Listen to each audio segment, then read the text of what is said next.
Warning, do not listen to this podcast if hearing about freedom and liberty is not legal for you in your community. And if so, you should immediately move to a hipper community.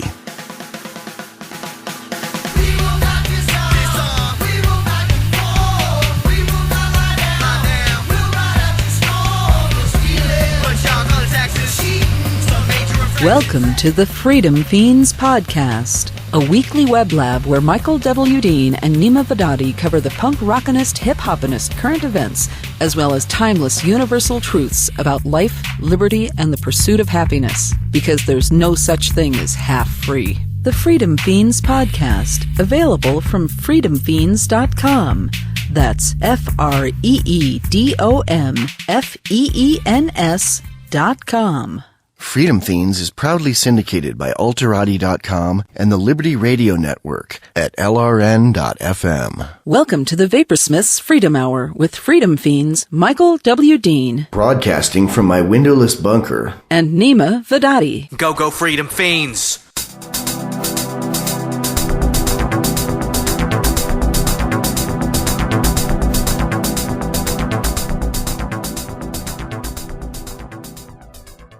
What kind of fiends is this, Michael? Freedom Fiends.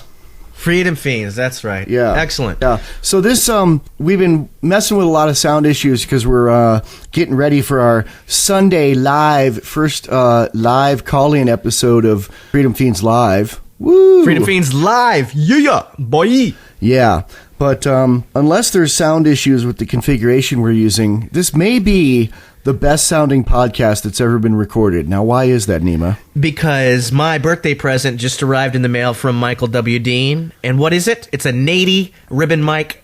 What is it called? A Nady 5. That's it. Yeah. Big RSM 5. Oh, yeah. I have the RSM 4, which I seem to have bought the last one, and then they discontinued it. And I tried to buy it for you, and they dicked me around for weeks, and then well, that's how cold you are, Michael. You rocked the Nady 4 so hard that they were like, we just can't make these anymore. You literally broke not only the mic but the whole genre of that mic. Yep. Well, John Nady, people don't like him where I'm from in the Bay Area in San Francisco because the guy who owns that company bought all the clubs and made them pay to play. Yeah, that's a pretty dick move. Although in well, in Libertarian Paradise, other people would just start their own clubs. Because in a Libertarian Paradise, you wouldn't need a liquor license, so you could just have your barn be a rock club with liquor. Yeah, there you go. That's the solution. See, and that's usually the solution in LibPair is there wouldn't be all sorts of hoops you got to jump through to compete, so more people would compete. Yeah.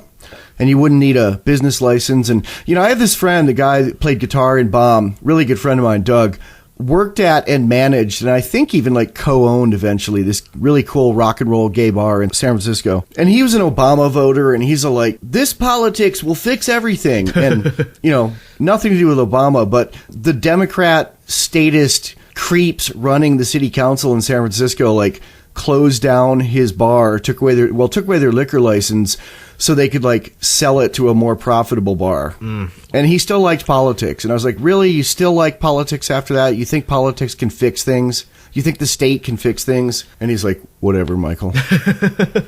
Whatever, Michael. I won't even defend my position. I'm just going to be like, I don't care. I know. So we are having a contest to win a Freedom Fiends calendar. And the way you enter, you go on iTunes and review us, rate and review us. Doesn't have to be a good review, but just rate and review us and then let us know. Or go on Amazon and review the Guns and Weed movie and let us know. That's how you enter. Yep. And it's not based on how great your review is or how glowing it is or how many stars you gave us. We're just going to put everybody who did it for the contest into a hat and have DJ pull them out and read a name. So luck of the draw. Yep. Hey, I came up with a good justification for internet piracy. A justification for piracy? Yeah. I don't think it needs a justification. Well, I've got a good one here. In the United States, in most countries, but definitely in the United States, any contract that you sign while intoxicated is legally invalid. All musicians are intoxicated all the time. So every recording contract, or 98% of recording contracts that have ever been signed, are invalid. There you go. So all the copyrights that the recording industry owns are moot. They're bullshit. They don't count. Except, of course, for Christian rock, but nobody wants to pirate that anyway. I know. I was listening to the Adam Curry podcast, the No Agenda podcast, and he was playing this recording of some Utah senator or congressman who's like one of the main movers and shakers of trying to get SOPA passed, who's saying, we don't mind P2P if it's legitimate. What we mind is, and it was some term I've never heard, it was like P2P 3P, and he described that as peer-to-peer pornography, privacy, and piracy. And I'm like, really? You put privacy in there? Ugh. Like, you know, he has a problem with people having privacy on the internet. Right, so I guess what he's probably talking about is crypto-anarchism, like Tor and stuff like that? Yep. Yep. I see. He doesn't want you to be able to circumvent the state, which is sort of their whole thing anyways. Anytime they do these kinds of SOPA things, what they're really trying to do is gain more control into some of the places that have been able to get away without being controlled. Worms. So, that's square. Speaking of worms, we got a Mumble server today and started a channel called Worm Island. Yeah, go ahead and explain what Mumble is, because people probably don't know. Mumble is it's an internet telephony, however you say it, telephony program, you know, kind of like Skype, like you can talk over the internet. We're using it right now to talk, and it actually has much higher sound quality than Skype.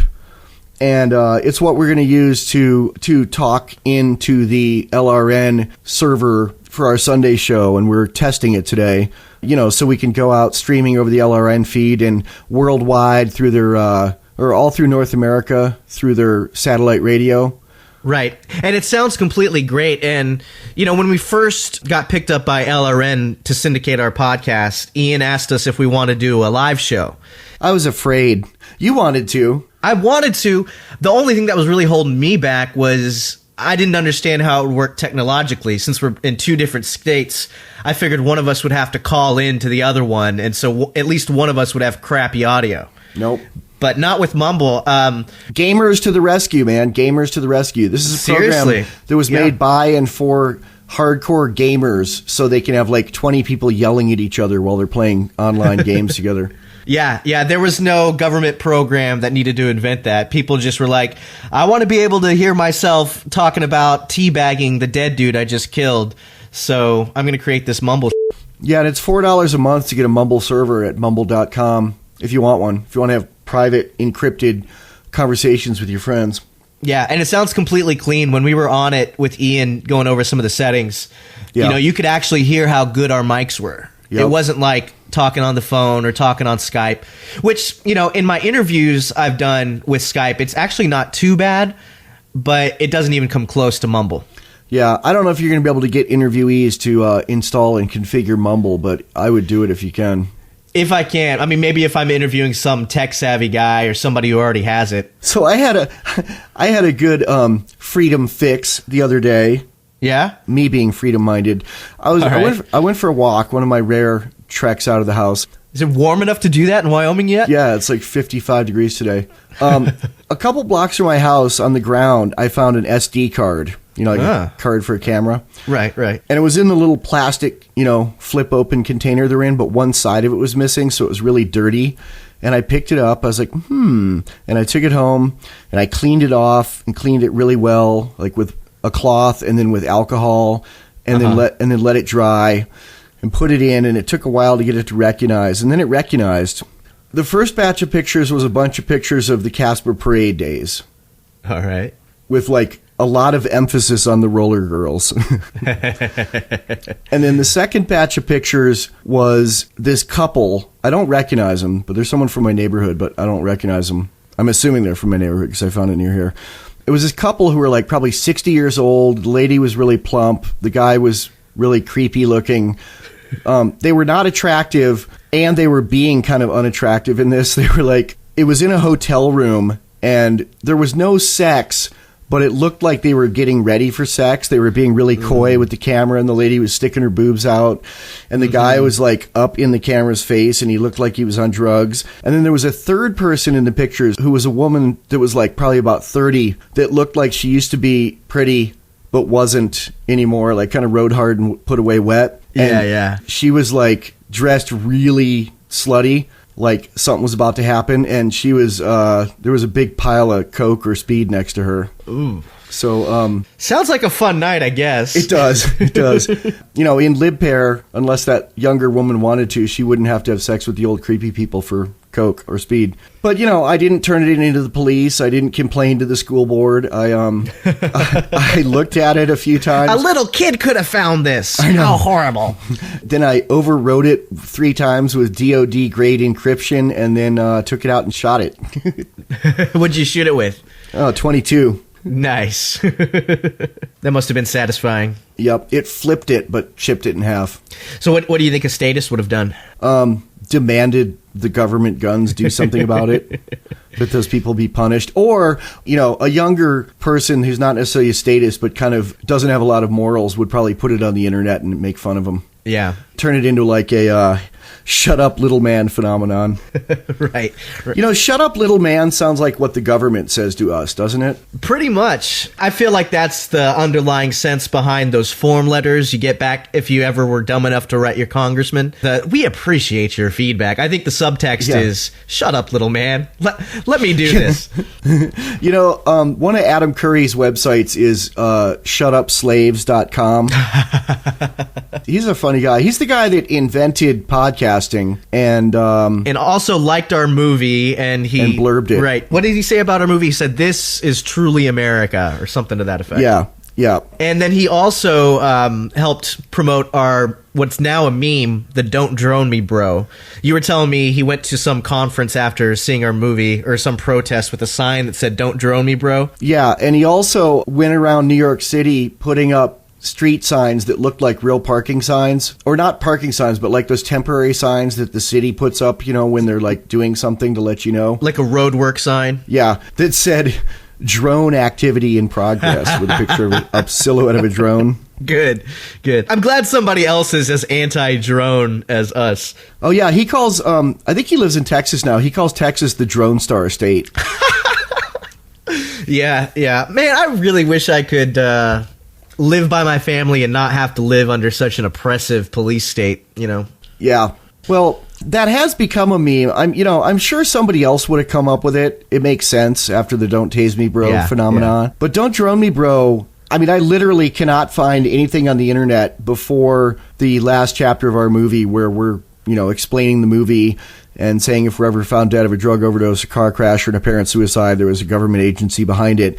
And we put a poster on the wall that's my cat, Fuzzy, sticking his tongue out. And it says, "Don't drone me, bro." And then there's a drone behind us.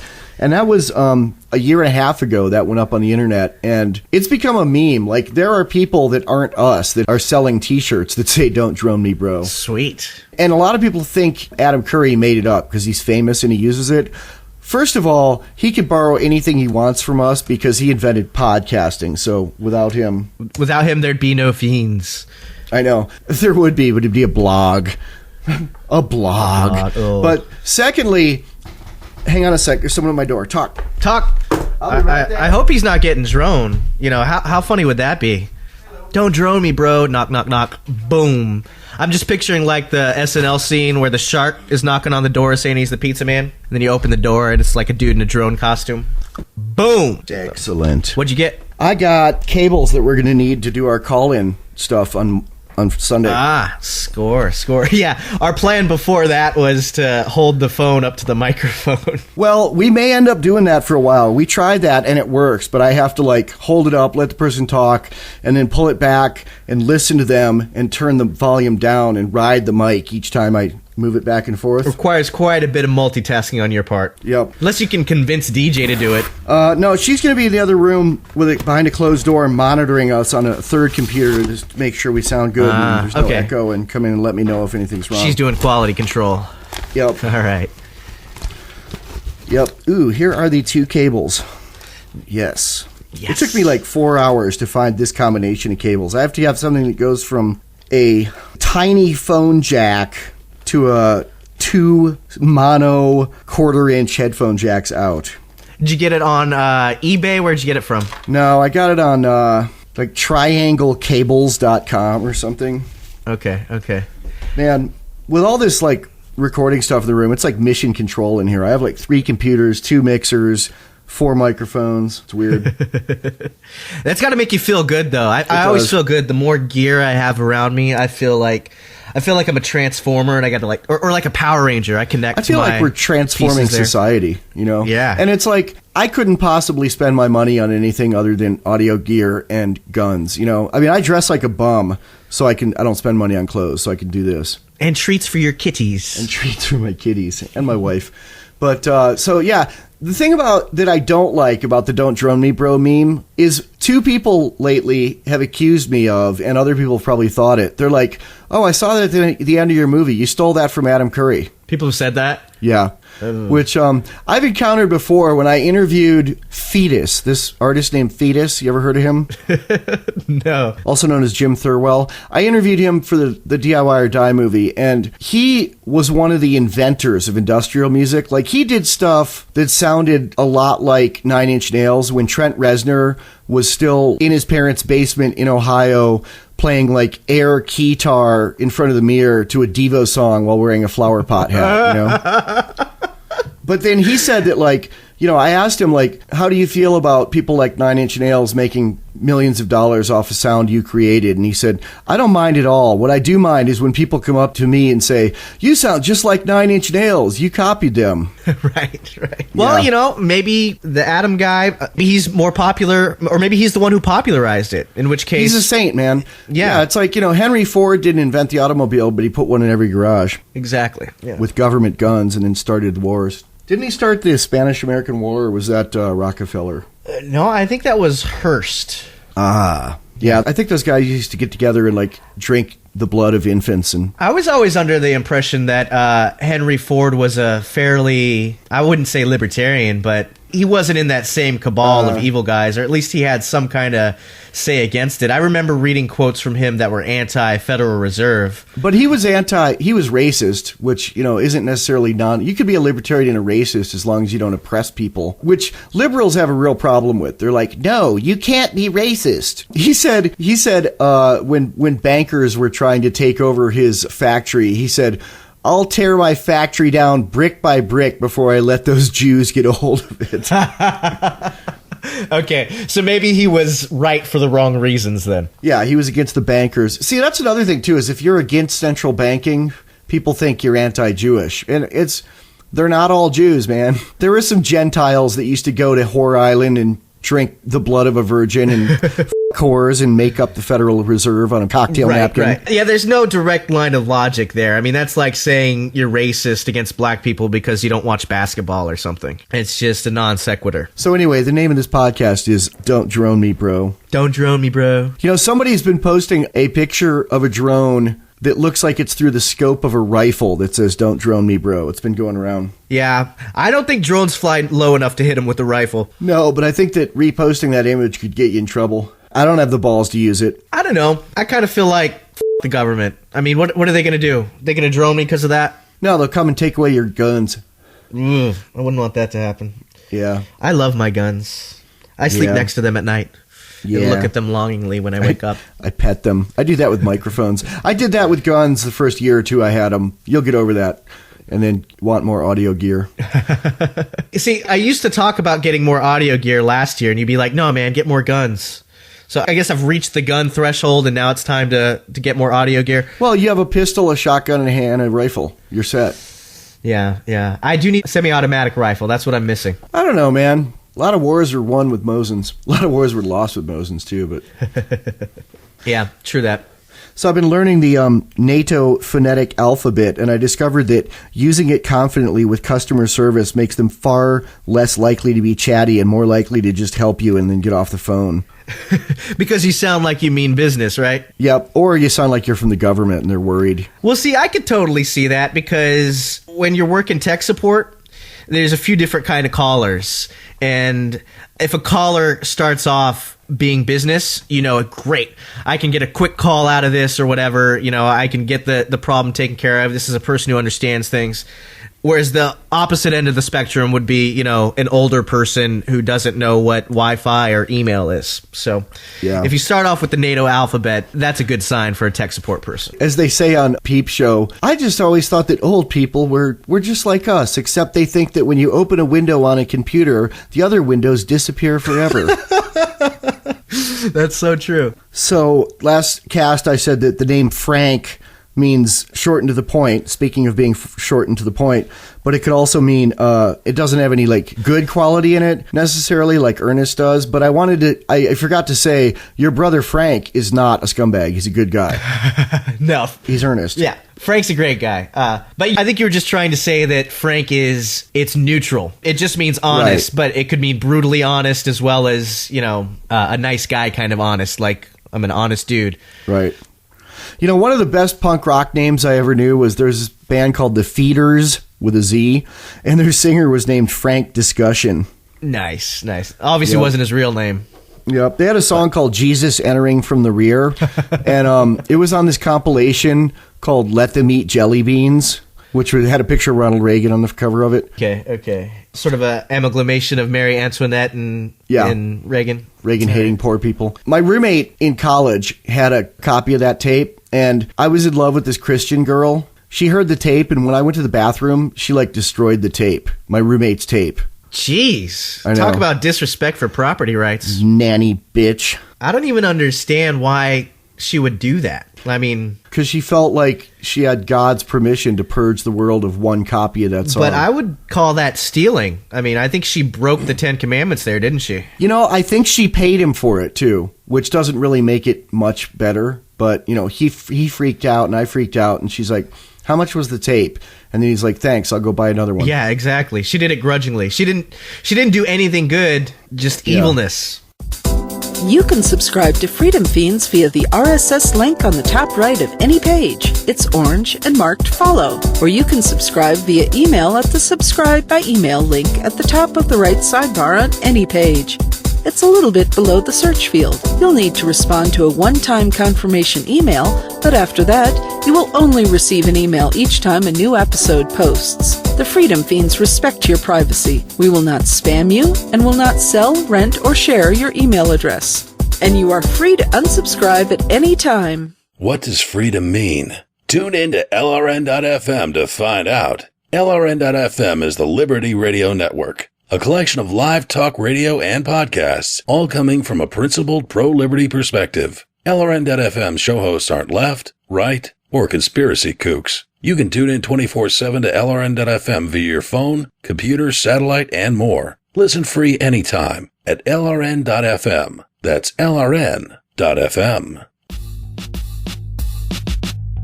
And now, some corporate whoring for one of our favorite products. Hi, I'm Neema Vedadi from the Freedom Fiends Podcast, and I'm excited about Vaporsmith's electronic cigarettes. I dig the taste, and I dig the freedom to vape anywhere the nanny staters would wet their pants if I smoked.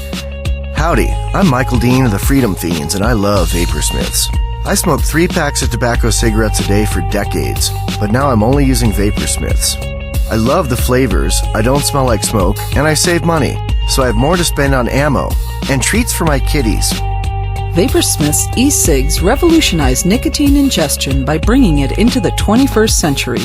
With Vaporsmiths, you'll enjoy all the invigorating nicotine with none of the nasty smoke. Vaporsmiths are clean, efficient, and tasty. Available in 4 strengths and 10 delicious flavors. Reds, classics, Turkish, menthol, strawberry, cherry, vanilla, coffee, minty mint, and cloves. Go to Vaporsmiths.com. Use coupon code FREEDOMFIEND to get 25% off your order. This is a limited time offer. Vaporsmiths.com is run by a liberty-loving entrepreneur, not some subsidized tax eater conglomerate. Vaporsmiths at Vaporsmiths.com. Vaporsmiths. I'm enjoying one right now.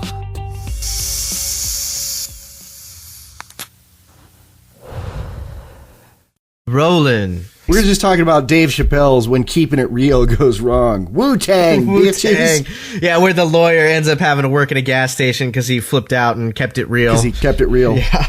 Yep. And I had an experience. I was wondering if in New Jersey, and I'm not sure on the facts of this, do they force you to get your gas pumped like by a full service attendant instead of pumping it yourself? New Jersey's like California. Everything's illegal, and everything that's not illegal is mandated. It's mandatory, yeah. Well, in Oregon here, they have a similar law. Like, you can't do self-serve whenever you're at a gas station. Oregon? You're not in Oregon. No, but it's like 30 minutes. You're in Washington. 30 minutes to the south of us. And one day my wife was like, let's go on a drive. I just want to drive to Oregon and drive back. So we drove to Oregon, and by the time we got there, we were running low on gas. So we're like, well, let's get gas. And I had forgotten it, but it rang a bell. I was like, I wonder if they're going to let us pump our own gas. And so I got out, and I didn't see anybody. So I go to reach for the pump, and all of a sudden this hand grabs it. And it's this dude who looks like a meth head. Like, he's got face tattoos, and he's bald, and he's wearing like a button-up shirt, but it's like open, and it's got a name tag on it, but it looks like it could be just one of those shirts you buy at Hot Topic. Like he's just a bum. Like he's just a bum. And he looks at me and he grabs the thing like before my hand can reach it. And then he grabs my debit card out of my hand too. And I just look at him like, what the hell? And like, cause I don't know what the protocol is. I don't know what to do. This tattooed up ex-meth head is like grabbing my debit card from me. And I'm just thinking, And I'm like, oh yeah. I'm like, so how does this work? And he's like, what type of gas do you want? And I was like, regular. And he's like, okay. And he puts my card and he's like, debit or credit? And I'm like, debit. And he's like, put your PIN in. And so I put my PIN in. I'm like, this is all stuff I should do myself. Like, why do I have to pay you at the end of this for doing all the stuff I normally do? You're not doing anything for me. Because some politician wanted to create jobs. Yeah. In the unfree market. Yeah, I know. He was a pretty nice guy. We had a conversation, and I'm pretty sure he was a recovering meth addict or something, or a current meth addict. And I was just thinking, because my wife goes, maybe he wouldn't have a job if there weren't this law. She's not for the law. She's just wondering that maybe that's what the dumbasses, that's how they justify it. But when he was telling me his stories, I got the sense that, the state screwed him over in the first place. Like, the state is the reason why he's got such a bad life, because... Yeah, he's probably been in prison and can't get a job anywhere else because meth's illegal. And one of his hobbies, like he loved pit bulls, right? And he had a dude, according to him, there was a dude who was trying to break into his house, and his pit bull attacked the dude. The dude sued him, and apparently the dude who was trying to break into his house was like mentally disabled in some way. And so the state put his dogs down. The state killed his guard dog because his guard dog attacked a burglar. And his landlady kicked him out because of it. So all sorts of state interventions screwed up his life, created the problem in the first place, and then says, well, here, because of this great jobs program, you can pump gas and creep people out with your face tattoos. And make $4.50 an hour. Yeah. It was ridiculous. I mean, I gave him $1 because I felt compelled to, but... I just felt very upset that because of the government, I can't pump my own gas, for f***'s sake. There's a variation on that kind of jobs program that's outside of the state, but it's still people who probably wouldn't do this if it weren't for the state. In San Francisco, in really shitty neighborhoods, there are like public parking lots where there's no attendant and there's a big box that has like different little box numbers in it, and you put like $5 in the little box, and then the crackheads come by and like fish it out with a piece of wire, so the money's never in there. And then other crackheads will come up to you, and even like one of them was wearing a tie and pretended to be a parking lot attendant. And this happens a lot there, and it happened to me a few times. This guy, he looked like a total bum, and he was wearing a tie tied really badly that he'd like found in the trash that was all dirty. And he came up and acted really official and tried to get money from me. And I was like, you don't work here. I can tell, man. You pay over there. And he's like, oh, no, I work here. This is to watch your car. And I'm like, I don't need someone to watch my car. And he's like, you need someone to watch your car. I'm going to break your fucking window if you don't pay me. Yeah. I paid him. Yeah, I learned my lesson about that kind of shenanigans when I was 18, and we drove to Mexico one weekend from Austin just to party. Because I was 18, we had fake IDs and whatever, but we wanted to sit in a bar and have the whole experience of being legally able to get wasted in public.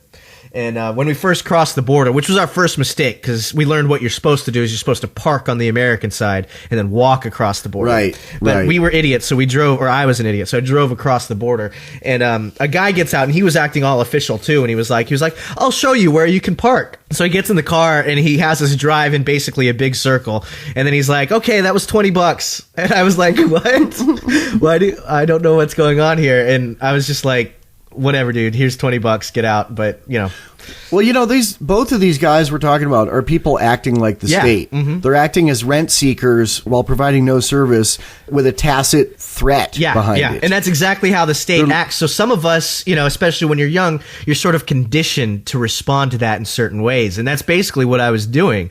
And, obviously now I'm a little bit older and wiser. I don't think I'd fall for that same thing anymore. And also now that I'm older and wiser, I recognize that that's all the state is doing. So even when I get a letter in the mail asking me to pay a traffic ticket or something, I still roll my eyes and think, why the do I have to do this? Now, I'm trying to think how it would be different with the guy in San Francisco and the guy in Mexico in Lipair. I don't know about Mexico, but in San Francisco in Lipair, I'd be open carrying a gun, and I doubt someone would come up and try to gank me for my car, even though he might be carrying a gun too, but it's like we're both armed. Although he wouldn't be carrying a gun because he wouldn't be able to afford a gun. Or he'd have a really shitty gun that might jam on him, and you'd have a nice blingy Glock with an awesome holster. I know. Somebody came out with a double-barreled 1911. Have you seen this? Double-barreled 19... So does it have like two magazines side by side, and it can shoot out of either one? Oh, wow. Yep. And you can... It's like a double-barreled shotgun. You can fire one... There's two triggers side by side, so you can fire two at once. MSNBC called it horrifying or shocking. Of course they would, yeah. And I'm thinking, I don't think that's shocking at all. I think that's expensive and stupid and macho. Because really, it's like a 45... I can't think of anything that one 45 bullet couldn't do that two 45s at the same time could do. Yeah, but if you miss on that first one, you want to have more chances. Well, no. I mean, with a 45 single stack, you have 8 chances. So it shoots each bullet at the same time? Yes. Oh, so it shoots two at once. It can. I Yeah. Which I'm also thinking I think the ATF could consider it a machine gun because it fires more than one bullet on a single pull. But, I wouldn't want one. First of all, 1911s are like so expensive for the normal ones. I can't imagine what this costs. And second of all, it's like if you are hit with a 45 anywhere other than your toe or your finger, you're going to die pretty much instantly. Yeah. And if you're hit with two of those, and it's not like you can't kill two people with it. That's what MSNBC seemed to be saying. They don't know anything about guns, but I mean, right? They're heat-seeking moisture missile. Apparently, they'll go off in different directions and hit two targets. Yeah, right. And it's like 145 will kill you dead. 245s in the same spot at the same time. Just waste of ammo is all that is. Kill you dead. Yeah. And it weighs a lot more and it's clunky and you couldn't conceal it. And it's just, I don't think it's shocking. I think it's stupid. Yeah. Yeah. I mean, I could see buying that like if I already had, every several hundred guns. Yeah. And I was just like, oh, that's a nice LARF. I'll go ahead and try that out. Yeah. And you wanted to spend, as much as a good used economy car would cost on it. One thing I did see that was really cool, I forget who, one of our loyal listeners sent this to me on my Facebook page after we were talking about sawed-off shotguns in a thigh holster, after our little argument about wearing my Mossberg 500 after on my back. After 20 people told you not to take a gun to California. Well, this guy, he showed this YouTube video. Apparently somebody took it at a gun show, and there's this company, I forget what their name was, but I think they were based in Alaska, and they were selling this shotgun. It wasn't sawed off, but the barrel was, the legal length, but it didn't have a thing. It was like, it wasn't even a pistol grip. It was just like really short. It was like the whole barrel was the length of it. I mean, almost the concept of a bullpup, to where everything is so compact and built into it that it was only the length of the barrel. That was the whole length of the gun. And it was really neat looking. And I could see putting something like that in a thigh holster and carrying that around. In a bullpup rifle, which is what a lot of Fed goons use because they're shorter but have the same accuracy and power, the action is under the barrel instead of behind the barrel. Right. And I think this was the same kind of concept. I'm not sure if that's how the physics of it worked out, but the concept was that the length of the barrel was also the length of the gun. So you didn't have any extra length. I don't know if that gun would be legal because the ATF illegally outlawed some pistol grip shotguns that were of legal barrel length last year. Like, just change the law, which, is illegal. If you're going to play by the rules, like government agencies allege to, you should play by the rules.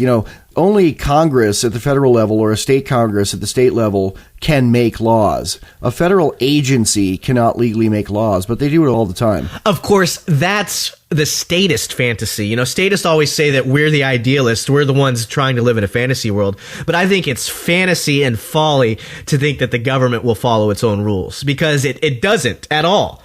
That's my problem with constitutionalism, other than my problem of it's not a contract I signed. But even putting that horrible, horrible fact aside, if you think that the Constitution is going to save America, America has not paid attention to its Constitution since, I would say, the Whiskey Rebellion. Since before the ink was dry, I would say. Well, since before the Whiskey Rebellion, because the Whiskey Rebellion was a response to people not paying an unconstitutional tax. Right, and the tax was unconstitutional. America was constitutional for about 12 years, maybe. Maybe that. I mean, I haven't done the research, but I'd be willing to bet that there's been other unconstitutional things in between the time it was signed and the Whiskey Rebellion. Just a hunch. I mean, I'm not speaking from any kind of knowledge here. Are you one of the 12% of Americans who still approves of our government? Then we need your help to force the other 88% into compliance. When you're not busy spying on your neighbors or squinting at everyone, tell anyone who will listen why more government is a good thing. You'll get a warm and fuzzy feeling demanding more taxes and arguing in favor of gun control while militarizing our police. Because folks just aren't smart enough to handle real freedom. That is so square. Check out the additional Freedom Fiends show, Freedom Fiends Live, every Sunday on the LRN.FM streaming feed or satellite radio. Broadcasting live and worldwide from a windowless bunker inside a mountain near an undisclosed location in the rural Wild West of the occupied states of America. Freedom Fiends Live expands on the Fiends' weekly Wednesday podcasts, but now we're kicking the hornet's nest live. Talk back to the backtalkers every Sunday from 5 to 7 p.m. East Coast time. From the makers of Guns and Weed, The Road to Freedom. Freedom Fiends Live. Call in soon before we get droned. Since time began, tyrants have taken aim at personal liberties. Now there's a movie that aims back. The government has no more right to tell us what to put in our bodies than they have to take our guns or tell us what books we can read. 6 drug police were eaten by bears while raiding a marijuana farm. On your knees, you dirty hippie! Jesus. On your knees! What's the problem, officer? Today, many cops who enforce pot laws do so only because it provides them with cushy jobs, good benefits, and a chance to push people around. I was an undercover narcotics officer. The drug war is nothing but a farce. The Second Amendment says you gotta keep you and your gat intact. Guns and Weed, The Road to Freedom. A film by Michael W. Dean and Neema Vedadi. DVD available now at gunsandweed.com or on Amazon. That's gunsandweed.com. Makes the perfect gift. Remember, that's gunsandweed.com. So going to modern times, shifting to modern times, I said something incorrect in the last episode. You asked me, how many school shootings were there in the 60s? And I said none, but Kent State, but it was the government shooting students. Yeah, it was the government shooting students, yeah. Yeah, which actually was in May of 1970, but I still consider that the 60s. The spirit of the 60s was still burning. Right. I mean, that was kind of like the high point of the 60s, right. Was 70, 71. And all I remember from hearing about that was, in pamphlets, I think that the SDS probably handed out on my campus when I was in college. But you were alive when it happened? Do you remember how that was spun in the media? I mean, how do you spin that? How do you spin the government killing students on a college campus and not sound like you're... My sisters would certainly remember it. They were in college at the time. Not that college, but different college. And that was the National Guard. The National Guard shot and killed 4 unarmed protesters. My God. At Kent State, Ohio. I don't remember it when it happened. I was 6, but I remember the Neil Young song about it that came out a few years later, and I probably heard it a few years after that. It's called Ohio. It's like, tin soldiers and Nixon's coming. Yeah. We're finally on our own. I didn't know that's what the song was this about. This summer I hear the drumming for dead in Ohio. Oh, yeah. For dead in Ohio. It's a great, really haunting, powerful fucking song. Yeah, I've always loved that song, but I never really made the connection that that's what it was about. I think that you and I have really taken on the spirit of the 60s in writing protest songs. You know, I think that the stuff we wrote for the movie, the hip hop punk stuff, is the spirit of the '60s protest song.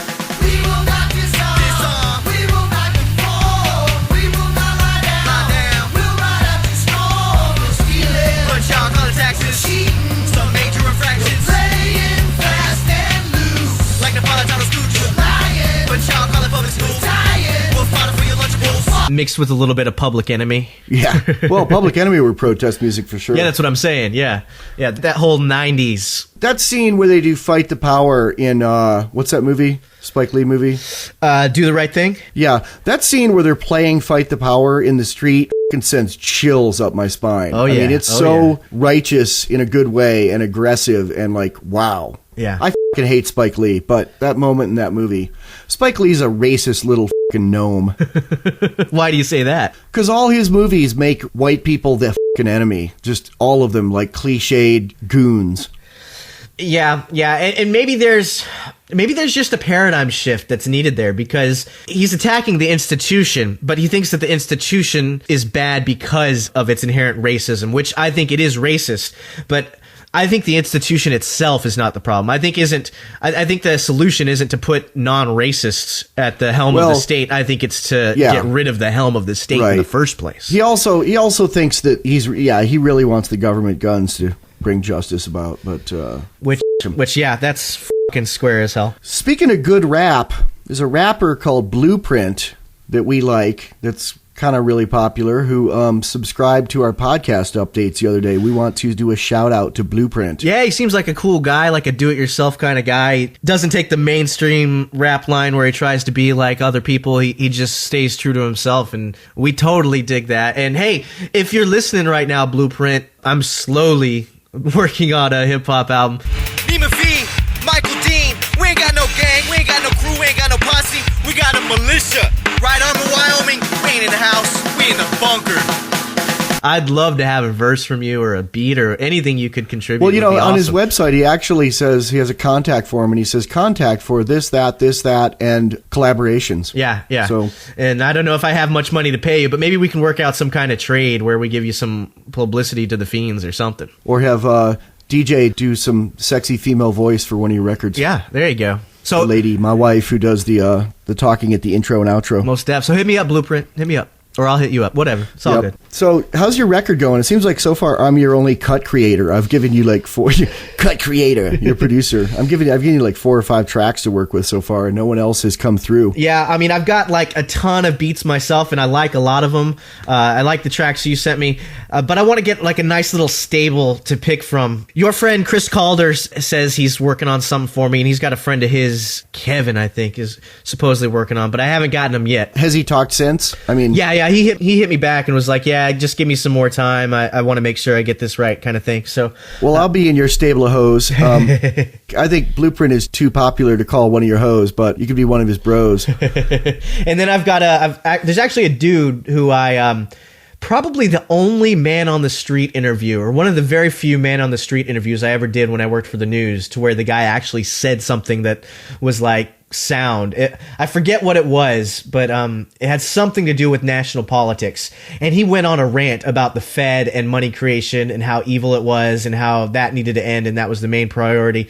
And I was just like blown away that this dude in Casper, Wyoming was telling me this from a man on the street interview. You know, nobody that I knew. There are people like that here. Yeah, but they're few and far between. They were few and far between, and I was lucky to have found him, and he Facebook friended me shortly after that, and I've noticed he's been producing lately. And so I contacted him, and he mostly does dubstep now, but he says he used to do hip hop. And I think you should also have him redo that rant and sample some chunks from it. Oh, his rant? About Oh, that'd be so hard to find, though, because K2 doesn't put all their stuff on the web. No, you couldn't use K2s. They own it. But just have him re-record it. Oh, yeah. Just take some... That's a thought. Some spicy bites from it. I didn't even think of that. You know, I heard something I really liked about Blueprint. I heard he's got a punk rock ethic. Like, he does a blog where he talks about like the struggles of being an artist and things about digital recording, and just really, I mean, kind of like what I do with my blogs. I like it. Yeah. And I heard that he had this show in Denver that was at this place that held hundreds and hundreds of people and was sold out, but the promoter put the wrong date, put the day before on all the flyers and in the ads by accident. So, like, there were only like 50 people there. So he got down off the stage and stood down with the 50 people and did his show. Oh, nice. So he was like among them. Mm-hmm. I did something like that once back in the 80s when I was in this punk band called the Beef People. We were booked into this club in Charlottesville, Virginia called Tracks that holds like 800 people. And there were like 50 people there. And it was a huge stage. It was a country and western bar most nights. And we just invited everyone up on the stage and played on the stage. Nice. And we had a pair of dog clippers there, and we gave 25-cent haircuts, money back guarantee, and we shaved a bunch of people's heads the singer did while we were playing. And he shaved my head while I was playing guitar, and I was getting shocked while he was doing it. It was pretty cool. You're getting shocked? Like what? Like on my head. Like on my head. Oh, okay. Every time he touched it because I was playing guitar. Static electricity. No, electricity. Oh. Like, it probably could have killed me, but it was fun. All right. I guess that does sound fun in a punk rock kind of way. So, pigeon-guided missiles we talked about last time. One thing I left out was the fact that the pigeon-guided missile system was developed by B.F. Skinner. You know who he is? Butt Skinner? No, I don't know who he is. Well, he's who Seymour Skinner is named after on The Simpsons, the principal. B.F. Skinner was a behavioral psychologist who's best known for the Skinner box, which is a box he built and raised his daughter in and had no physical contact with her. And oh, God, that's disgusting. I mean, there's more details to it than that. It's not as cut and dry as that. But yeah, that horrifies me. How did... Yep. Now, B.F. Skinner heavily influenced American education. Yeah, that sounds about right. Putting a kid in a box for 18 years, that's about public schooling, isn't it? He was a consultant on the development of American schools in the 40s, 50s, and 60s. So is this the study whenever people say things like, you know, if there's no human contact, then people become violent and not as smart? Is that where what were the conclusions of his study? I honestly don't know. I just know the bullet points of it, but a lot of people consider him a bad man because of what he did to his daughter. Yeah, you know, he used her as a lab rat. Yeah. Man, I don't even know what to say about that. I did not know about that, but that is completely disgusting and horrible. And what are the implications of that? I mean, what do you think would happen to somebody like that in LibPair? First of all, do you think that would happen? I mean, I guess it could. Well, first of all, in LibPair, I think it'd be a lot easier to emancipate yourself at a young age. Right. You know, there's an interesting take on that I really like is in this book by Claire Wolfe, one of our heroes and someone who likes us a lot, OG libertarian lady who's written fiction, OG libertarian fiction for about 25 years. Her latest book, God, I can't remember what it's called, like Tales from Hardyville, I think. Basically, in that book and in her world, you are an adult as soon as you move out of the house and can support yourself. Yeah. That's the legal definition in that world. That sounds about right. Yeah. Yeah. But in a situation like that where she didn't have the ability, like she was literally being forced to stay in a cage. I mean, I guess morally the guy was applying force. He was aggressing against her because he would not allow her to leave the cage. Well, first of all, I don't know if you could keep it from happening, but I think in LibPair, once she got out of the cage, she could probably sue him in a private court and win. Right, and if any of his neighbors or business associates would know about it. When they found out, they would ostracize him. You know, he was doing it for the purpose of writing scientific papers on it and books on it. So it wasn't hidden forever. And I'm wondering too, was he possibly getting funding from a university or some other kind of state-funded institution? In which case the government would have been enabling it as well. Well, I don't know about that. I can't check online right now because I'm recording on this computer, but he certainly got funding later when he was consulting on American education. There you go. Yeah. You know, speaking of weird statists, Aldous Huxley, our hero, we're a fan of his, who wrote Brave New World.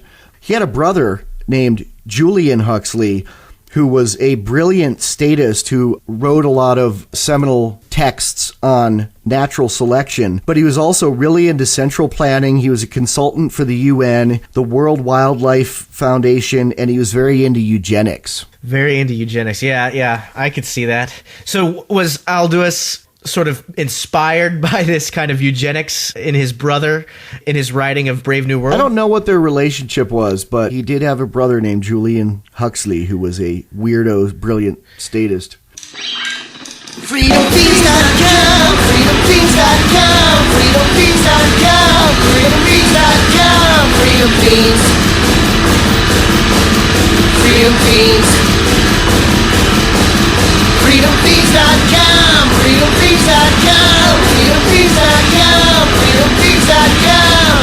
Feens. Freedom Feens. FreedomFeens.com. FreedomFeens.com. FreedomFeens.com. FreedomFeens.com. Freedom Feens. Freedom Feens. Freedom Feens. Freedom Feens.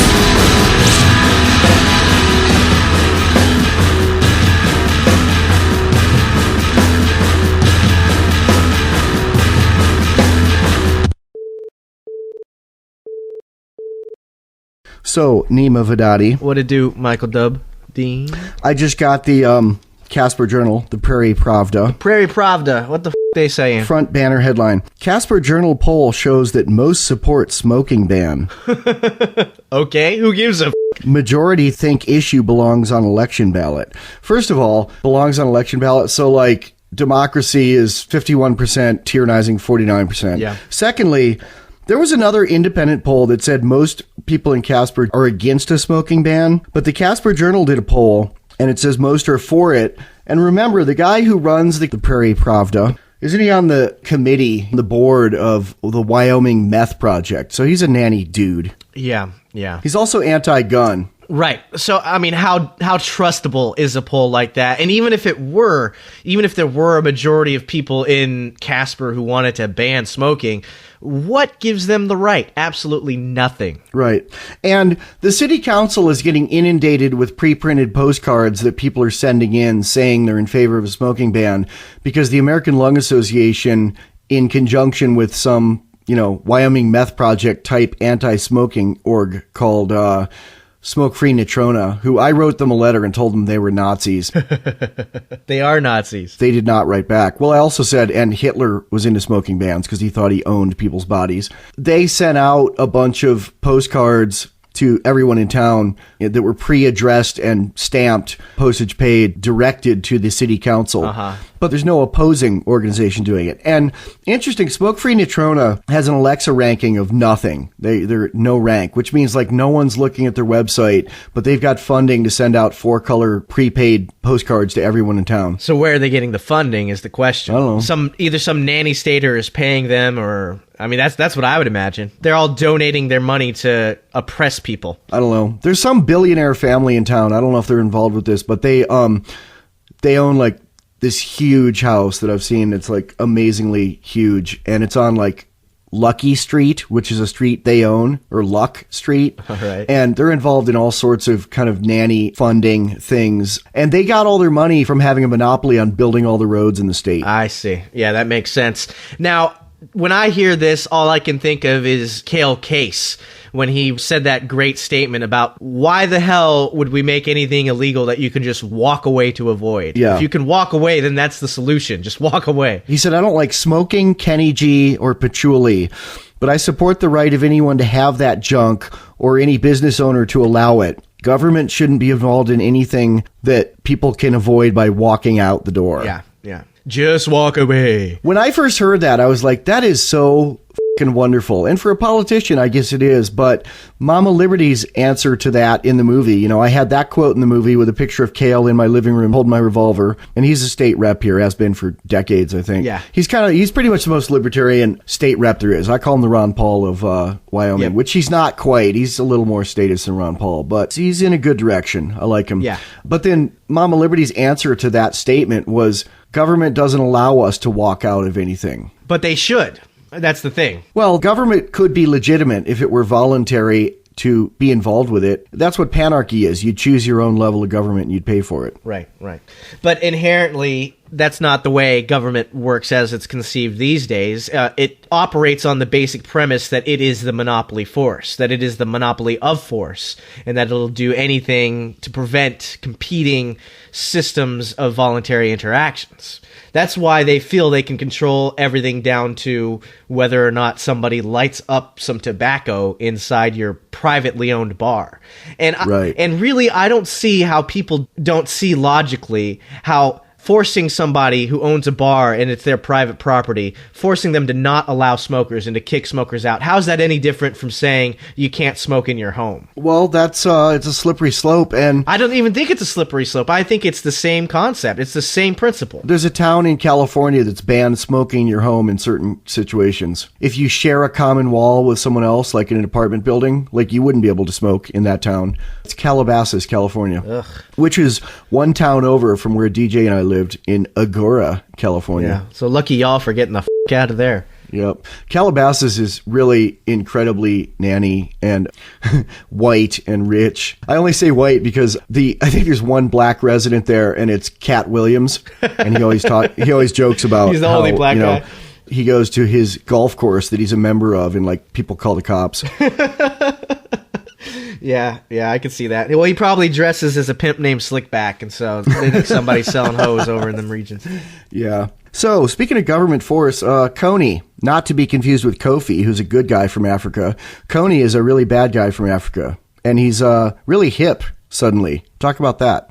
Yeah, well, apparently there's been this viral video going around called Koni 2012. It sounds like he's running for office. It does, doesn't it? And I haven't seen it, so, I try to keep... I've seen part of it. Have you? I mean, what is it? Is it really slick and flashy and pulling on your heartstrings? I mean, it's slicker. It's slicker than our film production, but, we had a budget of $2,000, and I think this guy had a budget of about $200,000 for a 30-minute movie. We spent $2,000 making a 90-minute movie. Right. But I imagine his budget's probably a lot higher than that because the nonprofit that he works for pays him $95,000 a year plus benefits plus travel. Right.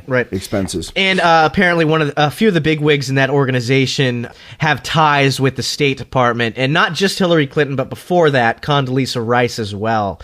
So there's been a lot of talk and speculation that this is sort of a push on the parts of the State Department, and some people even say the CIA, to use this as a justification to expand control over Africa. I mean, there's been that thing called AFRICOM, which is basically the American Army or the American states' African command.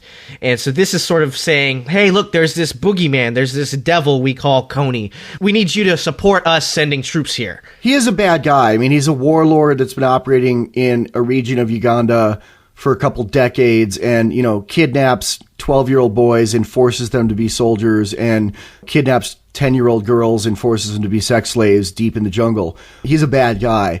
But, first of all, there's all sorts of horrible shit going on in the world that no one's paying attention to because there's not a cool video about it. I mean, stuff like that happens in Mexico constantly, right next door. Also, the United States government and a lot of governments do stuff worse than that. I mean, I would say the war on drugs is worse than that. I would say the war on drugs is worse than that. The occupation of Afghanistan and Iraq is worse than that. I mean, the American soldier who shot 16 innocent people in the last week. Oh, my God, holy f***ing hell. That depressed me so much, man. It depressed the hell out of me, too. I mean, he went into people's homes and shot them while they were asleep and then burned their bodies. And kids and, women, children, men. Kids and women. Yeah, the majority of them were kids and women. Obviously, the American government has no moral problem with violence like this. What they're trying to do is they're playing an angle here. They want to get more of a footprint in Africa so they can block the Chinese from getting African oil, and so they can control more of those resources. And Obama has sent 100 special forces in to help find and eliminate Koni, allegedly.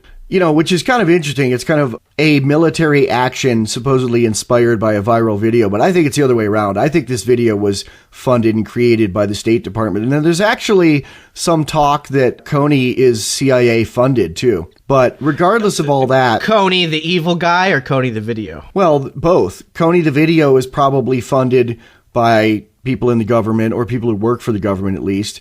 And Koni the guy may be funded by the U.S. government. That's what Alex Jones says. I don't know what his source is, but Alex Jones also says that Angelina Jolie should be tried for war crimes in an international tribunal.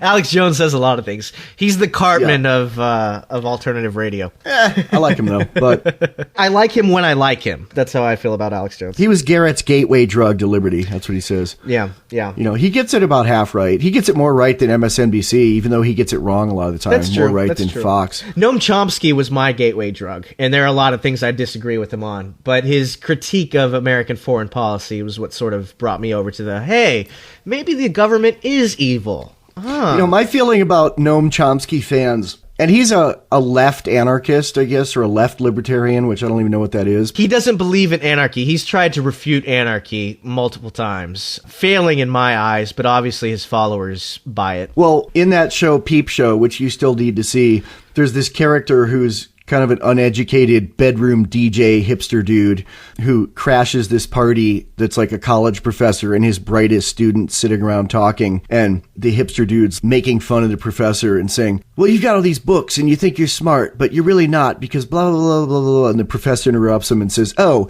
is that what you learned from Noam Chomsky and Mr. Michael Moore? like that's the education for stupid people, is Noam Chomsky and Michael Moore. See, when I read Noam Chomsky, he really takes American foreign policy to task hardcore. I mean, his critique of foreign policy would be very apt on antiwar.com, and it reminds me of people like Justin Raimondo and things like that, at least his earlier stuff, like The Culture of Terrorism, when he talks about American involvement in Central America and the drug war, and how basically we were just funding violence for our own, sorry, not us, thank you, but the government was funding violence for its own ends, things like that. And so I really agree with his critique on a lot of things, but I don't agree with his solutions, which are obviously, his thing is we need more democracy, which obviously I don't buy into. But his critique, at least that part of it, and his diagnosis of some of the things in his critique, I can buy. But I think we got off the subject here. We're still supposed to be talking about Koni. Yeah. What's the country in Africa where the Jadawin or the... Jadawin, that sounds like Star Wars to me. I don't know what you're talking about. No. It's the other country that Angelina Jolie was flipping out about a few years ago. The one where people are being murdered wholesale. Darfur. Okay. Yeah. Darfur in Africa has heinous local warlords, the Jadawin, going around murdering women and children and men. And the thing is, they're scary as too. They're like ancient Muslim desert soldiers on horses with AK-47s and they chop heads off the swords. I mean, they really medieval looking in the way they dress and they're on horses. But part of the reason that they were able to be so effective is because the UN went in and disarmed Darfur. And Darfur doesn't have any oil, so the U.S. doesn't give a shit and hasn't done anything. Uganda has tons of oil, which a lot of people think, and I think, is why the U.S. is interested in establishing a presence there. See, that's the thing. Parts of Sudan do have oil, South Sudan, and recently they broke away, and that was very much supported by the United States government, because South Sudan does have oil. Uganda has oil, and so does Congo. And if you remember, we talked about it on the cast quite a few months ago, maybe 6 months ago, when AFRICOM was sort of getting its boots on the ground, literally, in Africa. Obama sent a few thousand, advisors, quote unquote, and special forces to Congo to help with... Advisors with guns. Yeah, exactly. And so there's been a big move, in American foreign policy to sort of position themselves in Africa to have more influence and take more control. And now, obviously, the African countries, at least the people in the African countries, aren't really into this.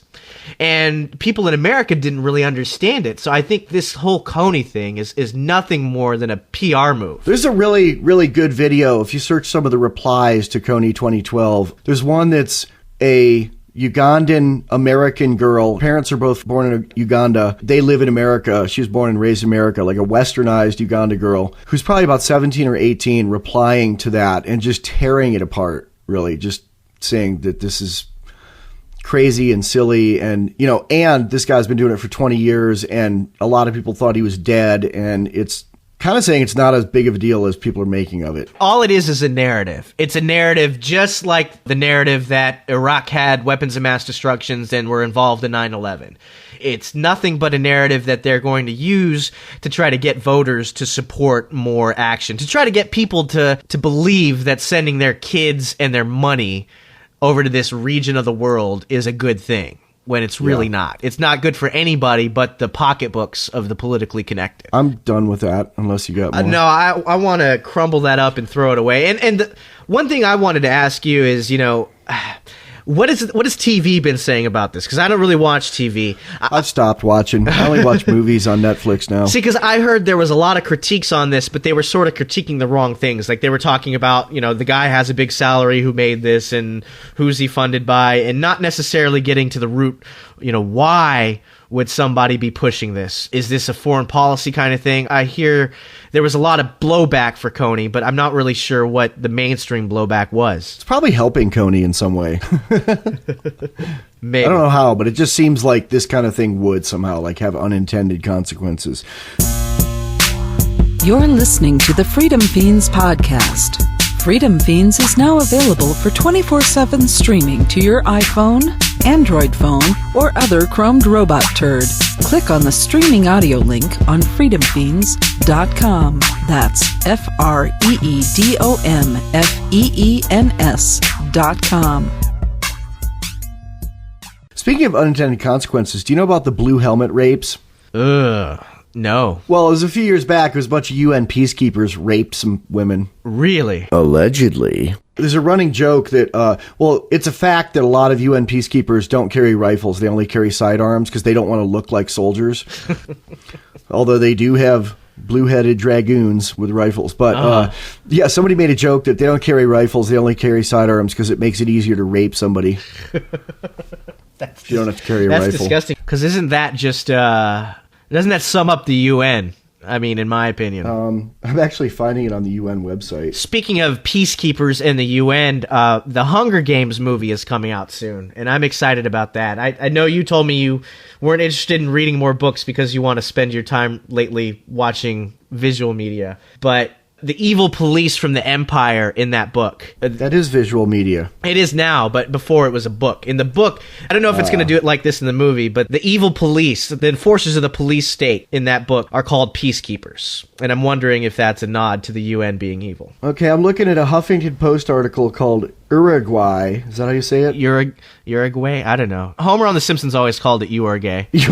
Uruguay apologizes over alleged rape by UN peacekeepers. Wait, so people in Uruguay got raped and had to apologize? That sounds right. That sounds like... That sounds like the UN. Yeah. Alleged rape of an 18-year-old Haitian man by Uruguayan UN peacekeeping troops in the poor Caribbean state. Haiti. Ugh. Wow. Yeah, so the UN feigns to come into the country and help people out who've just been devastated and ends up raping them. Yeah, and the UN allegedly also caused an outbreak of E. coli in Haiti because the UN's toilets were allegedly emptying into the local river people get water from. That's disgusting. Yeah, the UN, it's just a government jobs program. And in fact, it's more than that. It's more than that, man. It's a fucking take over the world program. It really is. But that's what it is at best. At best, when they send their blue, quote-unquote, peacekeepers to help you after the earthquake, I mean, they're worse than FEMA. They're just a government jobs program that mucks up the thing and then apparently rapes you. Yeah, and, decides what land belongs to what people. Like, they created Israel out of Palestine, and, the UN, the UK, and the US threw a bunch of Palestinians into camps, bulldozed their houses, and made Israel. And there are people who'd call me anti-Semitic for saying that, but it's history, it's fact. It's not anti-Semitic, it's fact. It's fact, yeah, exactly. And I don't necessarily want to get into that whole hornet's nest right now, but I will say that I don't understand how people, especially liberals, can think that the UN can be any kind of force for good. Well, I'll get into a hornet's nest. I'm just amazed how predominant culture in different regions paints one group as heroes or ethical and one group as wrong. If you send money to Palestine, you're going to get on a government list. If you send money to Israel, you're just doing what the government's already doing with their stolen money anyway. A really good example, let's get out of the Israel one for a minute, is I read a lot of gun magazines. Whenever we go to Walmart, I grab a gun magazine and read it. And there's a lot of articles in, FedGoon Monthly kind of magazines or FedGoon Monthly, Mall Ninja Quarterly. There's several well-known writers who write high-profile articles for those magazines that are former Spetsnaz, the Russian Special Forces, Spetsnaz. And a lot of the articles are about combat techniques when they were fighting Afghanistan, when Russia was fighting Afghanistan. And it's like, those people weren't ethical. They were in there invading a foreign nation on its soil. You know, you'll never see something written by a former Mooj in an American gun magazine. Right. Yeah, that's true. You know? That's true. And the Mooj were fighting in self-defense. Yeah. Yeah. Why do you think that is? Because America picks the winners and losers and puts it in the newspaper, and everyone just parrots it like, "Rah, rah." But with all the hype about Russia being the bad guy now that Putin's been elected, and even before then, you know, there was always the Cold Warriors who wished that we were still in a Cold War.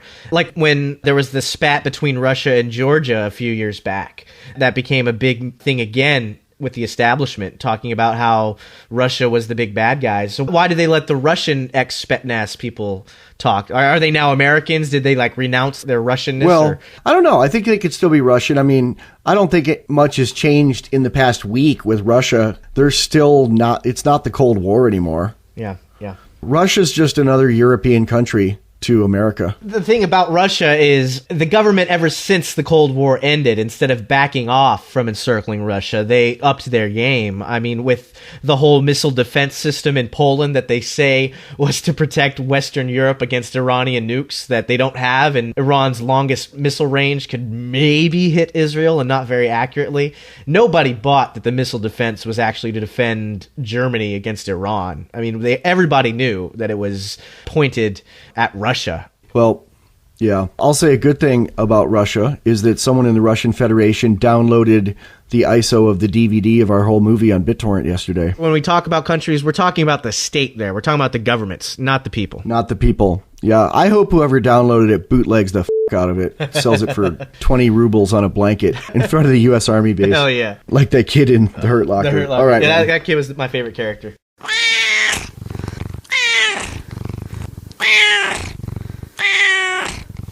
Tyranny in your neck of the woods got you yowling? Tell the Freedom Fiends about it at talkback@freedomfiends.com. So, Palestine. Yeah, I want to get back to that thing you were saying about how in our culture, and in every culture, you know, there's certain groups are allowed to do things, and when other groups do things, it's like, well, what the f-? And when we were talking about Israel and Palestine, recently Israel has resumed airstrikes on Gaza, and something like at least 21 Palestinians have been killed, maybe more than that. Dozens have been wounded, and in retaliation, militant groups have been launching rockets back into Israel. I think maybe 4 Israelis were injured. And it's been a big deal. Like, apparently Obama had a speech or made a statement about it where he says, you know, he calls on the Palestinian militants to stop attacking Israel, and he calls on both sides to resume talks. That's like if a mugger is shooting at you and you shoot back, someone calling on you to stop shooting back. Yeah, yeah. Or like in the American police state, when you try to pull away from the cop who's grabbing you to throw you to the ground and he says you're resisting and then tases you. Yep. We don't have this concept anymore, or I don't know if we ever did, to where I think some people have called it derogatorily, at least on Facebook, the quote-unquote moral equivalency argument. Like, these people are subhumans, so you can't say that they're acting in self-defense because they're the bad guys and they started it. And it's this whole circular logic thing that since the Palestinians are dirty and don't believe Israel has the right to subjugate them, then they're the aggressors. Well, I think that Israel kind of proved they believed that at one point, because didn't they recently trade like 300 Muslim prisoners for one Israeli prisoner? Something like that. I think that was a few months back. It's like American blacks in the early America after rule, right. 3/5 of a person. Right. I guess to Israelis, a Muslim is 1/300th of a person. Right. Well, somebody, I forget who it was, recently wrote an article. It was basically, I don't know if it was a fantasy piece, but it was sort of a solution other than the two-state solution. People always talk about, well, maybe there needs to be this two-state solution. First of all, define two-state solution. Well, people say, you know, the Palestinians should get their own state. Them and Israel should work it out, and the Palestinians should have their own government, their own territory, and basically not live in this apartheid state where Israelis control everything and they're behind fences and things like that. Israel has turned the Palestinians into what the Israelis were for thousands of years, like wandering the desert without a home. Literally, yeah, and it's really disgusting. I mean, they basically live in the equivalent of the ghettos from back in when Germany had the Jews cordoned off. I mean, it's Indian reservations. Indian reservations, yeah, like we said. I think we said that in the first podcast we ever did before it was an actual podcast. You just recorded me once and we were bullshitting in your living room. But this guy, he wrote this article or this paper where he was saying, maybe there needs to be, sort of a no-state solution, or maybe panarchy is the answer. Maybe not really have a border, but have people sign up for whatever services they want, and it'll be like a club. And you don't need to have an actual government. So if such and such Palestinians and such Israelis want to sign up for a certain water service, they can do it. If not, then they don't have to. People don't need a lot of services. I would be really happy if the state went away and I could personally pay for power, garbage collection, get food, get water. That's about it. I think the free market would take care of everything. I mean, the free market would take care of that. And again, we've said that saying the free market is a cop-out. People would step up to provide services at competitive prices without putting a gun to your head. There you go. And to me, that is the free market. But I think that what I mentioned in the few casts ago is when you say things like the free market will sort it out, liberals and statists think, oh, well, that's just nonsense. You're just putting faith in blah, blah, blah. But if you say that, somebody would take care of that problem, I think that's very true. Why wouldn't somebody take care of the problem? Yeah. And if people think that the state, meaning your federal and state and local government, don't want to let you secede or not have a state and do things peacefully on your own, the UN is even worse. I mean, the UN, remember, they said that no new countries can form without their permission. They said that no country can be below water. They said that countries have to be the X number of feet above water. I mean, basically, the UN is a bunch of really, really, really crazy control freaks playing Risk with the actual world, playing a giant board game with the actual world. Literally. And how far removed are they from you? And that's the point I want to make to liberals who might think that, well, the Americans should listen to the UN and we shouldn't do things without the UN's approval. And the UN is the supreme, and they play mock UN in high school and things like that. The UN... Can I write my representative at the UN? Who the hell even is my representative at the UN? I don't have one. The UN does not represent me at all. And they never would. Billionaire industrialists write their rep at the UN. America has a rep at the UN. I mean, they have a whole cadre of offices of backup people and people writing policy to be turned into law. Yeah. And it's always some evil statist that I would never agree to speak for my behalf anyway, like John Bolton. Why the hell does John Bolton tell the UN what the hell is best for me? I don't want the UN to know what's best for me, and I don't think John Bolton is smarter than a legion on my pubis. So the people who can actually write their reps at the UN and get the UN to change its course don't write them. They sit down with them on Whore Island and drink the blood of virgins and talk about it. Yeah, and then Alex Jones makes a movie about it. Yeah. All right, so basically that's all summed up in, hey, UN, you're so square. Fuck you. Fuck you.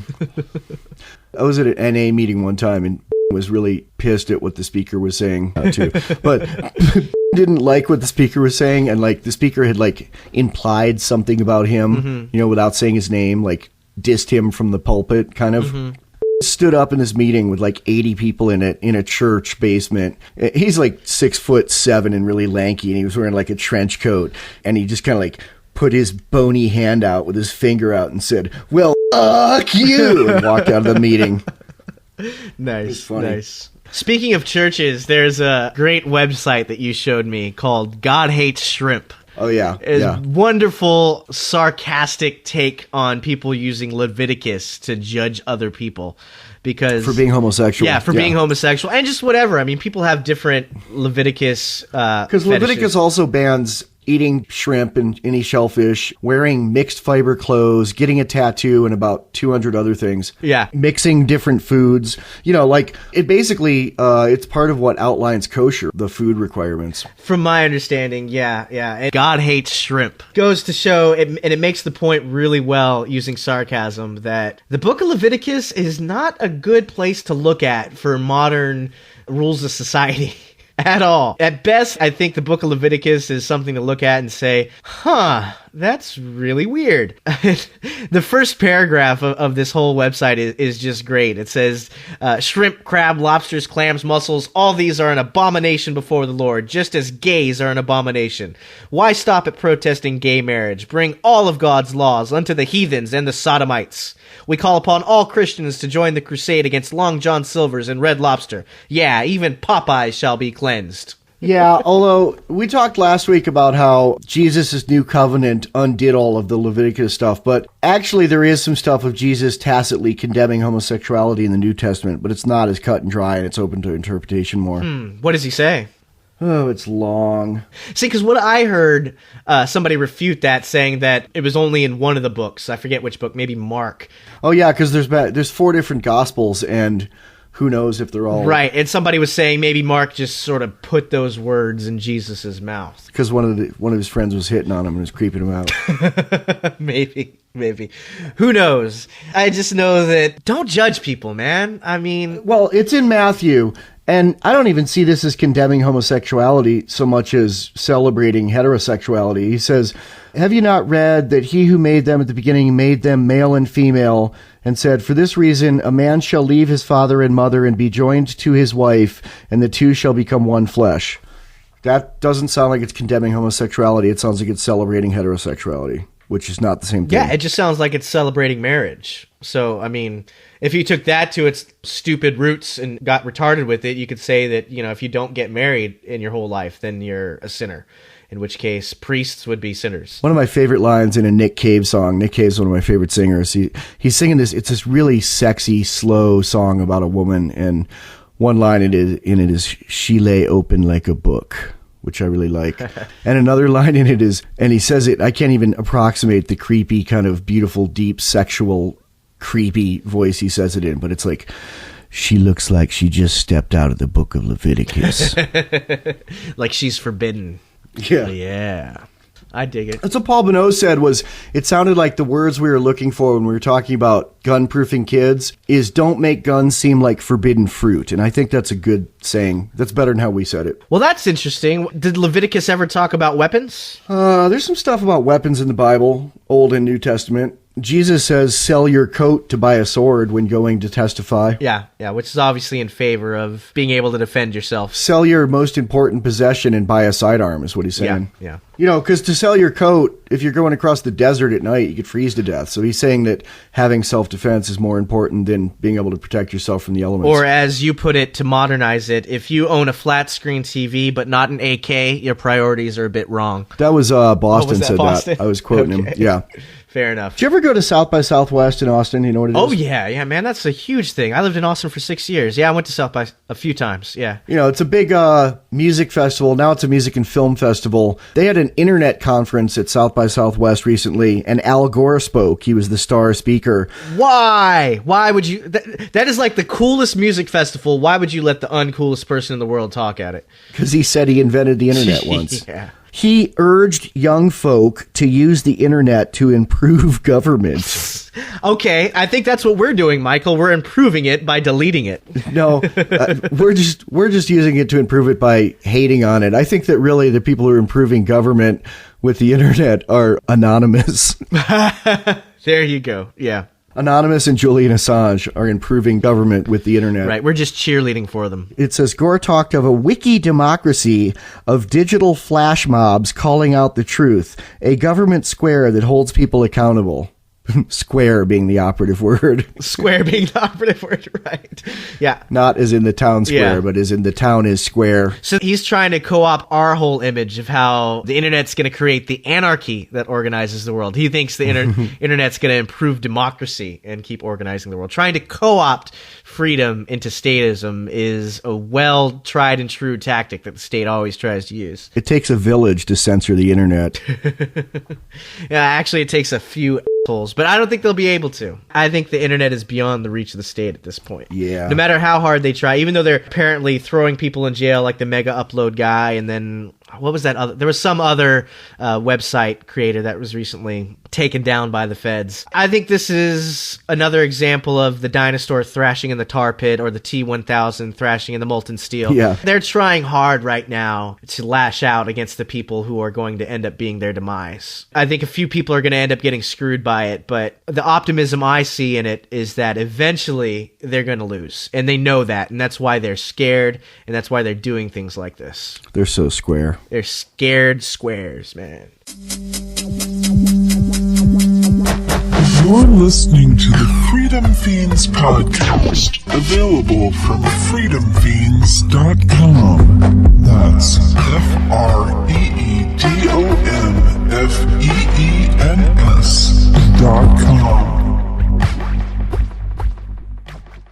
So there's a big catch-22 in that Ohio stash box bill we talked about, where they're going to make it illegal to have a hidden compartment. A catch-22 in the sense that you're damned no matter what the you do. Yes. Ohio law also requires that if you are transporting a weapon, it has to be in a locked box built into your car. Oh, So you can't have a gun unless it's in a secret compartment, and you can't have a secret compartment. So by proxy, they don't want you to have a gun. Well, I think that that's an unintended consequence that they'll like about this, but... Is it really unintended, do you think, or do you think it is? I think it is unintended. I think that really they just came up with, we have to stop drugs, so we're going to make it harder legally to have a box. But, and you know, I forgot to mention when I was talking about that article on how to prevent drug dogs from sniffing out your drugs, not only keep them up high instead of down low, but it also recommended having having them in Tupperware inside another Tupperware.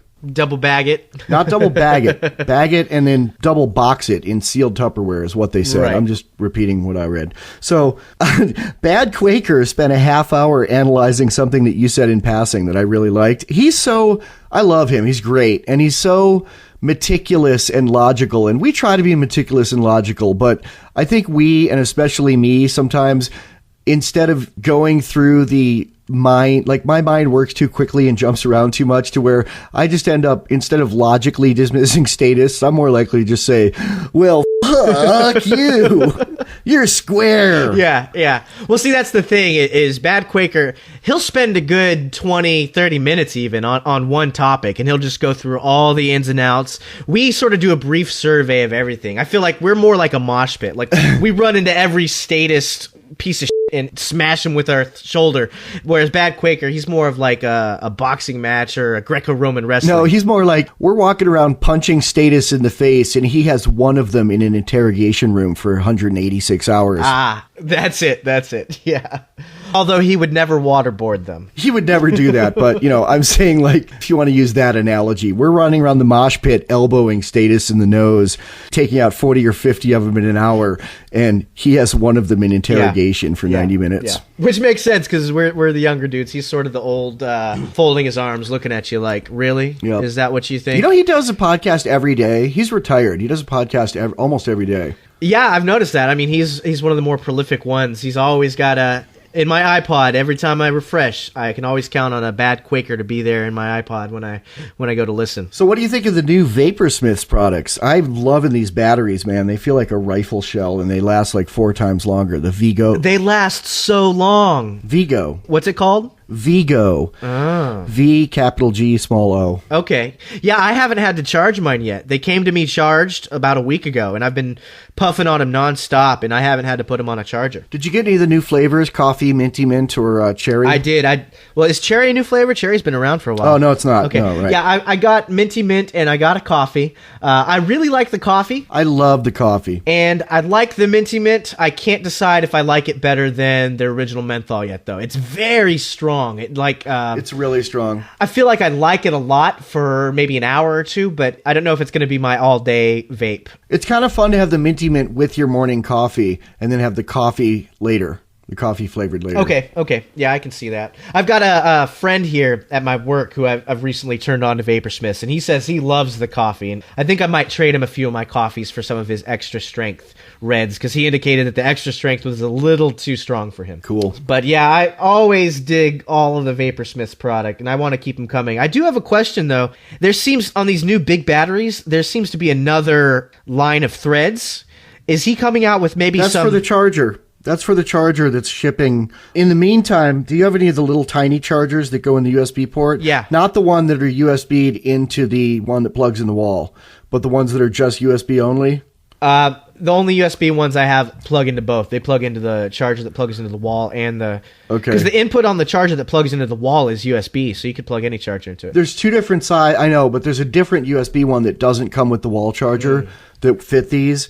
But he's actually mailing us and everyone out the charger for these today. Oh, cool. Well, thank you very much, Vaporsmiths. Yep. And to all you fiends, if you like nicotine, go ahead and give this a try, because I've loved them ever since. And, you know, in our commercial, we say it brings nicotine consumption into the 21st century, but we don't give a real reason why. And I think the real reason why is it's just so much cleaner.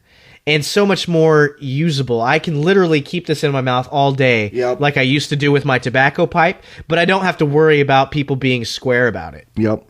Speaking of square, Ron Paul got his first win in the Virgin Islands, but all the news agencies still reported Romney. See, and that's the thing, man. I guess he just can't win. Even when he wins, he can't win. The Virgin Islands is populated by like expatriate American billionaires who, well, not expatriate, it's America, but you know, it's the playground for people that want to go snort coke off a supermodel's breast. So of course they'd want Ron Paul. Yeah, of course they do. But I don't even know how I feel about the way the Paul campaign is being treated anymore. I feel like the establishment has put their foot down and said, hey, this guy's not going to get any kind of traction. I hope the takeaway from people is, well, hey, establishment, you're not going to get any kind of traction. We're not going to vote for whoever you end up putting up, and we're just not going to participate anymore. Well, there's an interesting thing strategically, which is that the GOP, a lot of people high up in the GOP are now pressuring Newt to drop out, because they said there's just too many people and it's confusing people. But Newt's votes are a little bit higher than Ron Paul's in the official counting. I mean, I think that there might be, I and Ron Paul think there might be some kind of monkey business going on. But in the official, it's like, it's interesting that the GOP is not asking Ron Paul to step down. First of all, they know he won't. Yeah. But second of all, I think that if they're going to have somebody out, you know, they basically think it's going to be Santorum or Romney, and the other two are dead weight on their campaign. But they don't want to ask Ron Paul to step down because he's bringing a lot of positive attention to the Republican Party. Yeah, they're trying to toe the line very carefully and not sour the Paul voters. But I think that is a lost cause. I think 98% of the people who are going to vote for Ron Paul will not vote for another Republican. Yeah. Maybe not that high, but like 80% of them. You know, yeah. Even if he drops out of the race, I think if he died, most of those people would still write him in. Yeah. Seriously. Yeah. I would. I'd go down and write him in. I agree completely. Yeah, I don't think there's any chance. I don't know about 98%, but it's some kind of giant super majority of Ron Paul voters that would never in their right minds ever vote for Romney, Gingrich, or Santorum in any kind of world, no matter what happened. Yep. Even if, because Newt Gingrich, he did try talking like an anarchist at one point, talking about the force of the state and the monopoly of the state. Even when they do that, I don't think we buy it at all, because these guys have a track record of talking out of both sides of their mouths and saying things that they don't really believe in, which is the exact opposite of what Paul's known for. Paul is known for only speaking his mind, whether it's popular or not. Yep. So I think the takeaway, and I really hope that this is the takeaway, and this is why the Paul campaign is not a loss at all. It's a victory for liberty. The takeaway is that the government system, the political system as it stands now, is not going to get us liberty. We need to forget about it and put all our energies into educating enough people to where they'll just withdraw their consent from the state. And they'll just say, you know what? We're done with it. You can go ahead and write all the words on pieces of paper in Washington, D.C. that you want to. You know, blow your brains out with it. Have a great time, but we're just not going to listen anymore. Word. And I think that's a good stopping point. I will add that I wrote an article that explains what's wrong with the GOP and what's wrong with voting, what's wrong with people, that I'd highly recommend. And it's been getting reposted on a lot of blogs. It's called The Only Three Kinds of People in the World. And the basic premise is those who want to control others, those who want to be controlled, and good people. I'll link that in the show notes. And I think we're going to close with a song here that I helped a friend of mine write. My friend Bean wrote this with his band. Well, we wrote it in our band Slish, but he recorded it after I left the band and left San Francisco with his band, the Bean Weevils. And this is his song that I helped write called Sucker.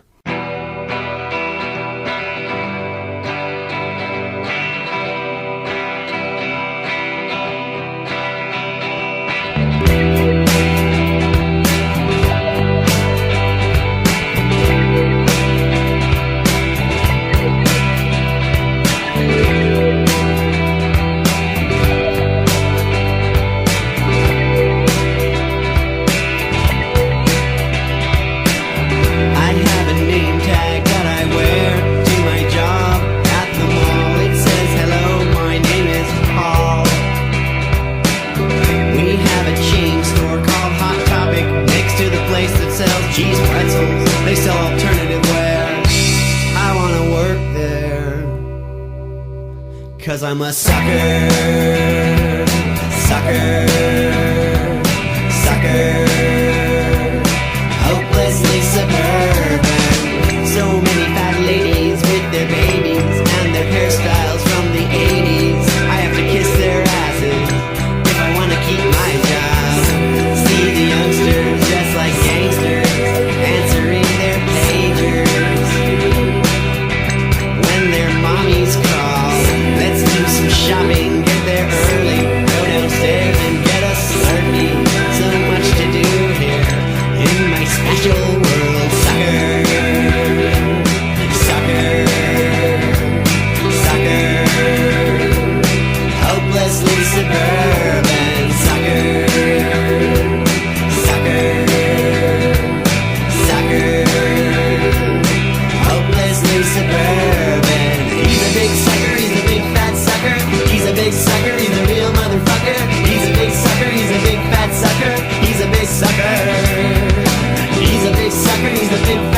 mall. It says, hello, my name is Paul.